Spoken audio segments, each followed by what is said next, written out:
Welcome to NTV business. నేను మీ భవ్య బోరపల్లి. And ఇప్పుడు మనందరికీ కూడా ఉన్న ఒక మేజర్ క్వశ్చన్, ఒక పానిక్ అయ్యే సిచ్యువేషన్ ఏంటి అంటే, మనకి వరల్డ్‌లో ఉన్నటువంటి మార్కెట్ అంతా వోలటైల్‌గా ఉంది. సో, మార్కెట్ వోలటైల్‌గా ఉన్నప్పుడు మనం షేర్స్‌లలో ఇన్వెస్ట్ చేసినప్పుడు ఏం చేయాలి? అసలు ఇప్పుడు పరిస్థితి ఏంటి? మనం ఏమన్నా లాస్‌లో ఉన్నాం గదా! మరి మన డబ్బులన్నీ పోయినట్టేనా? మన ఇన్వెస్ట్‌మెంట్ అంతా ఫెయిల్ అయినట్టేనా? ఇలాంటి చాలా క్వెషన్స్ మనకొస్తూ ఉంటాయి. సో, వీటన్నిటిని క్లియర్ చేయడానికి స్టాక్ మార్కెట్ అనలిస్ట్ శ్రీరామచంద్రమూర్తి గారు మన ముందున్నారు. అడిగి తెలుసుకుందాం. హలో సార్, ఎలా ఉన్నారు? యాహ్! అండి. ఫైన్ బాగున్నానండి. అందరికీ ఎల్‌పీజీ పోయింది గదా అని జెప్పేసి మనకి మరి కొంతమంది నిజంగానో కాదో సోషల్ మీడియాలో కొంతమంది క్యూలు గట్టి మరి సిలిండర్స్ కోసం వెయిట్ జేస్తున్నారు అనే పరిస్థితి ఉందంటున్నారు. సో, ఇలా మార్కెట్ సిట్యుయేషన్ ఇప్పుడు మనం ఎలా ఉందంటే ఎలా చూడొచ్చంటారు? యాక్చువల్‌గా అది నిజమేనండి. రెస్టారెంట్స్ అవన్నీ కూడా బాగా కట్ అయింది. ఎల్‌పీజీ ప్రాబ్లమ్ ఉంది. క్రూడ్ ఆయిల్‌కి అయితే లేదు గానీ, ఎల్‌పీజీకి అయితే ఉంది. సో, దీనంతటికి కారణం ఇరాన్ యుద్ధం. ఇజ్రాయెల్, అమెరికా వన్ సైడ్‌గా ఇరాన్ మీద యుద్ధం చేయటం. అలాగే ఈ నౌకలన్నీ కూడా ఈ ఆగిపోవడం. హార్ముజ్ జలసంధి దగ్గర మొత్తం ఆయిల్ ట్యాంకర్స్ ఆగటం. అక్కడ మిడిల్ ఈస్ట్ అంతా కూడా అగ్నిగోళం అయిపోయింది.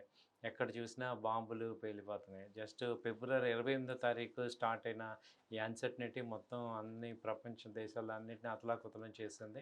దాంతో ఈవెన్ మనకింకా ఎల్‌పీజీ కమర్షియల్ షార్టేజ్ వచ్చింది. ఇప్పుడు శ్రీలంక గాని, పాకిస్తాన్ ఇలాంటి వాటిలో స్కూల్లు ఇవన్నీ మూసేస్తున్నారు.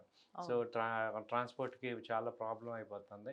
సో, ఇండియా కొంచెం 1 మంత్ వరకు ఉంది అని తట్టుకుంటున్నాం. బట్ మీరన్నట్టు దీని యొక్క సెగలు అన్ని చోట్ల వ్యాపిస్తున్నాయి. స్టాక్ మార్కెట్‌లో అయితే బాగా ఎఫెక్ట్ అయిపోయింది. So, large cap stocks Nifty అయితే 10% ఫాల్ అయింది. అలాగే మీరు ఈ ఇయర్ స్టార్టింగ్ నుంచి చూసుకుంటే 48,00,00,000 48,000,00,000 ఆవిరైపోయినాయి. సో, హ్మ్. అంటే దాదాపు ఆహ్, ఇండియాలో చూసుకుంటే ఇప్పుడు ఇండియా మార్కెట్ క్యాపిటలైజేషన్ వచ్చి 5.6 ట్రిలియన్. అలాంటి దానిలో పార్టీ అంటే ఇప్పుడు 5 ట్రిలియన్‌కి వచ్చేసింది. సో, దీనంతటికి మేజర్ కారణం ఒక్క crude oil. Oh my God! Crude oil అంతకుముందు $60 ఉంది. ఇప్పుడు $100కి వచ్చింది. ఎవ్రీ $10 పెరిగితే గవర్నమెంట్‌కి కరెంట్ ఖాతా లోటు బడ్జెట్ 81,000 కోట్లు ఉంటది. అమ్మ బాబోయ్! సో, అంత గ్యాప్ వస్తుంది. Trade gap. అది హ్మ్. కరెంట్ అకౌంట్ అంటే పేమెంట్స్ ఎక్కువ కట్టాల్సొస్తుంది. సో, హ్మ్. ఇదంతా కూడా దీని ఇంపాక్ట్ మళ్ళీ ట్రాన్స్‌పోర్ట్ మీద, ఇన్‌ఫ్లేషన్ మీద ఎఫెక్ట్ అయిపోతుంది. So, exactly. ఇంకా ఎక్కడ కూడా యుద్ధం ఆగేటట్టు లేదు. హ్మ్. మార్కెట్స్ అయితే లాస్ట్ 3 డేస్‌లో విపరీతంగా ఫాల్ అయిపోయినాయి. అంటే యాహ్! ఇక మొన్నటిదాకా ఏంటంటే ట్రంప్ గారు యుద్ధం అయిపోయింది. హార్ముజ్ జలసంధి మేము ఎస్కార్ట్ ఇస్తాము. ఏం పర్వాలేదు అన్న ఆయన ఇప్పుడు ఒకసారిగా మేము ఇవ్వలేము అని చేతులెత్తేస్తుంటే ఇక ఇంటర్నేషనల్‌గా క్రూడ్ ఆయిల్ ధరలు పెరిగిపోవటం ఇవన్నీ షార్టేజ్ అండ్ మెయిన్ ఏంటంటే ఈ Saudi Arabia oil production cut చేయటం. ఈ ఒమన్ గానీ, యూఏఈ ఇవన్నీ కూడా ఆయిల్ ప్రొడక్షన్ కట్ చేయటం వల్ల కంపల్సరీ ఆయిల్ కొరతొచ్చింది. దాంతో విపరీతమైన మార్కెట్లు ఫాల్ అవుతున్నాయి. సార్, బేసిక్‌గా చూసుకుంటే ఇప్పుడున్న సిట్యుయేషన్ మనం నిజంగానే మరి చాలా పానిక్ అవుతున్నారు. అంటే ఒక రకంగా ఇదొకలాంటి మినీ కోవిడ్ అని ఫీల్ అవుతున్నారు హ్మ్. చాలామంది ఆ హ్మ్. సిట్యుయేషన్. అంటే అప్పుడు మరి బయటికి గూడా వెళ్ళలేని పరిస్థితి. ఇప్పుడు బయటికెళ్ళి సంపాదించి చేతిలో డబ్బులున్నా కూడా అవి లేనట్టుగానే ఉంది పరిస్థితి. అవును. సో, అవును. మరి ఈ సిట్యుయేషన్స్‌లో ఇన్వెస్టర్స్ వాళ్ళు పానిక్ అయిపోతూ ఉంటే వాళ్ళ ఇన్వెస్ట్‌మెంట్ అనేది ఇంకా లాస్ అయ్యి కూలిపోయినట్టు అనుకోవాలా? లేకపోతే పర్వాలేదు వాళ్ళు హోల్డ్ అవ్వండి అని అంటారా?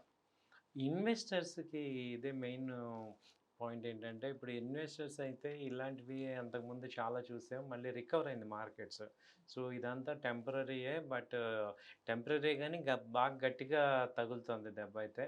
ఎందుకంటే, ఒక్కొక్క కంపెనీ షేర్స్ 30%, 40% పడిపోతున్నాయి మిడ్ క్యాప్, స్మాల్ క్యాప్. మళ్ళీ అవి ఎప్పుడు పైకి లేస్తాయి, ఏ రకంగా పుంజుకుంటాయని తెలియట్లేదు. సో, కాకపోతే ఏంటంటే లాంగ్ టర్మ్ పాయింట్ ఆఫ్ వ్యూలో పాజిటివ్ ఉంటుందని చెప్పేసి వెయిట్ చేయటం అనేది ఇన్వెస్టర్స్ చేయాల్సిన పనే.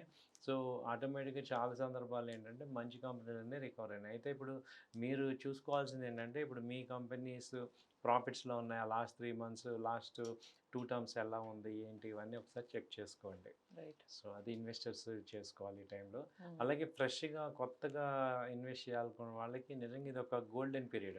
హ్మ్. హ్మ్. అన్నీ ప్రైస్ అన్ని డౌన్ అయిపోతాయి ప్రైసెస్ కాబట్టి ఎప్పుడు మార్కెట్ కరెక్ట్ అవుద్దా అని చూస్తున్న వాళ్ళకి ఇదో గోల్డెన్ టైము. సో డౌన్ ట్రెండ్లో మంచి స్టాక్స్ అన్నీ కూడా బాగా తక్కువ రేట్కి వచ్చాయి. సో అవన్నీ కూడా మంచి ఇన్వెస్ట్ చేసుకొని వెల్త్ క్రియేట్ చేసుకోవచ్చు. అది ఒక మంచి ఆపర్చునిటీ లాగా ఫీల్ అవ్వచ్చు రైట్ అనమాట. Right sir. అంటే ఇప్పుడు నేను యాక్చువల్గా ఇంతకుముందు ఓల్డ్ ఇన్వెస్టర్స్ గురించి అడిగే కన్నా ముందు మీరన్న పాయింట్కే వద్దాము. ఇప్పుడు ఒకవేళ నిజంగానే ఇన్వెస్ట్ చేయాలి ఇప్పుడున్న పరిస్థితుల్లో మేబీ అట్లీస్ట్ ఒక 2-3 మంత్స్ కన్నా కుదుట పడే అవకాశం అయితే కనిపిస్తుంది మేబీ. సో మరి అలా చూసుకున్నా కూడా ఇప్పుడు వాళ్ళు ఒకవేళ ఎందులో ఇన్వెస్ట్ చేస్తే బాగుంటుంది, లేకపోతే ఏ సెక్టార్స్, ఏ అవునండి. వాటి ఇండస్ట్రీస్లో వాళ్ళు ఇన్వెస్ట్ చేసుకుంటే కొంచెం బెటర్గా ఉంటుందంటారు? ఇప్పుడైతే అంటే బాగా తగ్గింది. అండ్ బాగా కావాల్సిందేంటంటే ఆటోమొబైల్.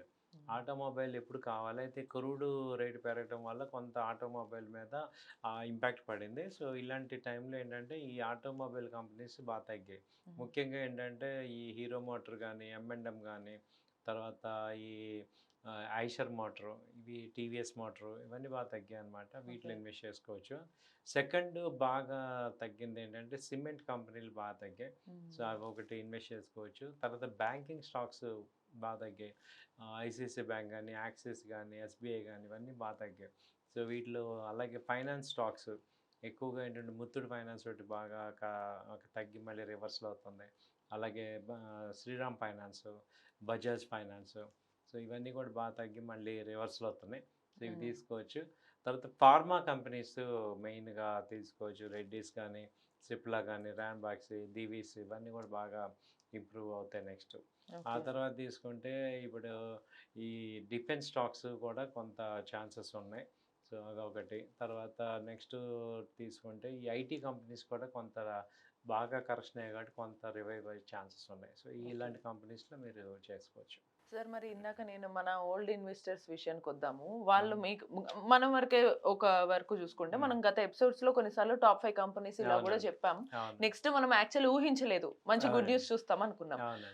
ఈ న్యూ ఇయర్ 2026కి. బట్ కొంతమంది ఇన్వెస్ట్ చేసిన వాళ్ళు ఈ భయానికి ఏమవుతారంటే పానిక్ అయ్యి తీసేసుకుంటారు. విత్‌డ్రా చేసుకుంటారు. ఇన్వెస్ట్ అవును. చేసిన షేర్స్ ఇవన్నీ అవునవును. కూడా అవును. సేల్ చేసేస్తారు. సో అది చేయడం కరెక్ట్ అంటారా? లేకపోతే హోల్డ్ చేయడం కరెక్ట్ అంటారా? ఇది మీ క్యాష్ వరకు గనక మీరుంటే, నేను అందుకే మేమేం చేస్తామంటే ముందే ఆలోచించే, ఒకవేళ స్టాప్ లాస్ పెట్టకపోయినా పర్వాలేదు తట్టుకునే కంపెనీలే ఇస్తాం. అంటే టాప్ 200 కంపెనీస్‌లోనే మేము రికమెండ్ చేస్తాం కాబట్టి, మీకు స్టాప్ లాస్ పెట్టకపోయినా ఇలాంటి పానిక్‌లు ఇబ్బందేం ఉండదు. హ్మ్. మళ్ళీ ఎప్పుడైతే మార్కెట్స్ రికవర్ అవుతాయో ఇవే ఫస్ట్ వస్తాయి. ఆ! కాబట్టి మీరు పానిక్‌గా అమ్మాల్సిన అవసరం లేదు. డౌన్‌లో మళ్ళీ కావాలంటే రీఇన్వెస్ట్ చేసుకోవచ్చు. ఇంకా ఓకే. బాగా తగ్గిన వాటిలో ఏ కంపెనీలో మళ్ళీ రీఇన్వెస్ట్ చేసుకుంటే మీకు ఇంకా మంచి బెటర్ ప్రైస్‌కి దొరుకుతున్నాయి రైట్. కాబట్టి మీకు డబుల్ అడ్వాంటేజ్ ఉంటది. అవి మళ్ళీ పెరిగినప్పుడు బాగా పికప్ అవుతాయి. So, right. మేము ఇచ్చే కంపెనీస్ అన్నీ కూడా టాప్ 200 కంపెనీసే హ్మ్. కాబట్టి ఫ్రంట్ లైన్ ఇస్తాం. హ్మ్. అందుకే ఏమవుద్దంటే మిడ్ క్యాప్, స్మాల్ క్యాప్‌లో అయితే ఈ ఫెసిలిటీ ఉండదు. ఎందుకంటే అవి ఒకసారి తగ్గాయి అంటే పెరగడం కష్టం. హ్మ్. కాబట్టి మేము ఇచ్చే లార్జ్ క్యాప్ కాబట్టి మీకు మళ్ళీ రీఇన్వెస్ట్‌మెంట్ ఛాన్స్ వస్తాయి. అక్కడ హ్మ్. ఇన్వెస్ట్ చేయండి. మళ్ళీ యాడ్ చేసుకోవచ్చు. ఓకే. సార్ మరి మేజర్‌గా ఇప్పుడు స్టాక్స్, షేర్స్ ఇవి చూసుకుంటే అవి పక్కన పెడితే ఇప్పుడు గోల్డ్ అండ్ సిల్వర్ అవును. వీటి సిట్యుయేషన్ ఎలా ఉందంటారు? మరి వాటిని ఇప్పుడు బై చేయాలా? హోల్డ్ చేయాలంటారా? గోల్డ్ అండ్ సిల్వర్ అయితే ఏంటంటే అండి, యాక్చువల్‌గా ఎప్పుడైతే మార్కెట్స్ అన్‌సర్టెనిటీ ఉంటాయో, యాక్చువల్‌గా గోల్డ్, సిల్వర్ పెరుగుతాయి. హ్మ్. మార్కెట్‌లు తగ్గినప్పుడు గోల్డ్, సిల్వర్ పెరుగుతాయి. అయితే ఈసారి ఏంటంటే అవి కూడా పెద్దగా పెరగట్ల. హ్మ్.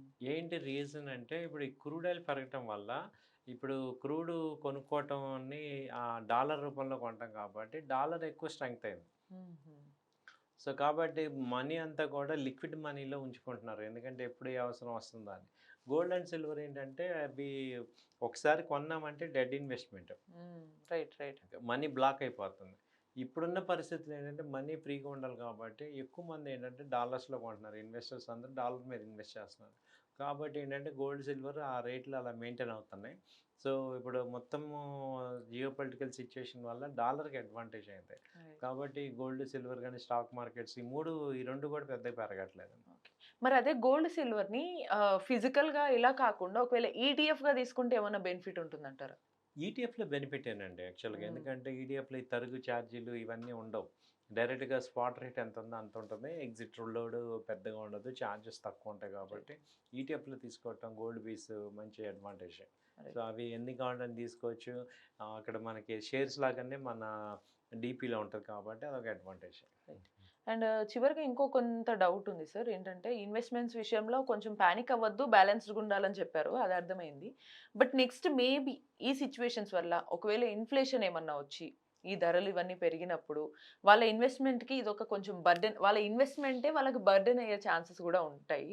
సో మరి వాటికి మీరిచ్చే సజెషన్ గాని, అడ్వైస్ గాని ఏంటి? డెఫినెట్‌గా ఏంటంటే ఇప్పుడు ఈ యొక్క ఇంపాక్ట్ నుంచి ప్రపంచం తేరుకోవాలంటే కనీసం 1 ఇయర్ పడతది. ఎందుకంటే అంత డ్యామేజ్ అయిపోయింది. ఆ కాస్ట్ ఎఫెక్ట్ అవుతుంది. ఇంటర్నేషనల్ ఇన్ఫ్లేషన్ పెరిగిపోద్ది. ఇప్పుడు ఎందుకంటే యూఎస్‌కి ఖర్చవుతుంది, ఇజ్రాయెల్ ఖర్చవుతుంది, ఇరాన్‌కి ఇరాన్‌కి అవుతుంది. ఖర్చవుతుంది. వాళ్ళ ఖర్చుని అన్ని సెట్ చేసుకొని మన ఆ! దాకొచ్చేసరికి ఇంకా టైం అవుతుంది పడుతుంది. కాబట్టి ఇది ఎక్కువవుతుంది. అయితే ఇప్పుడు దీనిలో ఏంటంటే రెండో పాయింట్ నేను చెప్పేది ఈ ఇన్వెస్ట్‌మెంట్స్‌ని తగ్గించకుండా మీ ఖర్చులు తగ్గించుకోవడం ద్వారా మనం లాంగ్ టర్మ్‌లో గెలుస్తాం. అంటే రైట్. ఇప్పుడు ఇమ్మీడియేట్‌గా మనం హెవీగా ఖర్చులని ఏమన్నా ఉంటే ఇప్పుడు తగ్గించుకుంటే ఈ ఇన్వెస్ట్‌మెంట్సే మిమ్మల్ని కాపాడేది. కాబట్టి మన ఇన్వెస్ట్‌మెంట్స్, సేవింగ్స్ ఆపకుండా రెగ్యులర్‌గా చేయండి. సో, ఆ తర్వాత ఏంటంటే ఈ కొంతకాలం ఈ ఖర్చులు అవి ఎక్స్ట్రార్డినరీగా అంటే బేసిక్ ఎక్స్‌పెన్సెస్ కాకుండా ఎక్స్ట్రార్డినరీ లగ్జరీస్ ఇవన్నీ ఆపితే కొంత వెసులుబాటు ఉంటుంది. దాంట్లో మీరు ఇన్వెస్ట్ చేసుకొని మంచి వెల్త్ క్రియేట్ అవ్వచ్చు. Super sir. Thank you so much for the information. Thank you క్లియర్‌గా అండి. క్లియర్‌గా మనకిప్పుడున్న గ్లోబల్ సిట్యుయేషన్స్ కానీ, జియోపొలిటికల్ సిట్యుయేషన్స్ గనుక చూసినట్లయితే, మనము ఓవర్‌గా ఇన్వెస్ట్ చేయాల్సిన అవసరం లేదు. అలానే అసలు ఇన్వెస్ట్ చేయకుండా ఉండాల్సిన అవసరం అయితే లేదు. సిట్యుయేషన్‌ని చూసుకొని ఏవి ఎలా గ్రో అవుతాయి అనే ఐడియా అయితే మనకు కొంత ఆల్రెడీ వచ్చేసి ఉంటుంది. మనకి so much of ample information గూడా మనకి సోషల్ మీడియాలో గూడా దొరుకుతుంది. లైక్ చాట్‌జీపీటీ గాని, గూగుల్ ద్వారా గూడా. సో దాన్ని చూసుకొని కొంచెం వైస్‌గా ఇన్వెస్ట్ చేసుకొని ఇన్వెస్ట్‌మెంట్‌ని బ్యాలెన్స్ చేసుకోవడమే ఇంపార్టెంట్ అనేది మన సార్ మెయిన్ ఉద్దేశ్యం. సో ఇటువంటి మరిన్ని ఇంట్రెస్టింగ్ అండ్ ఇన్ఫర్మేటివ్ వీడియోస్ కోసం కీప్ వాచింగ్ ఎన్‌టీవీ బిజినెస్.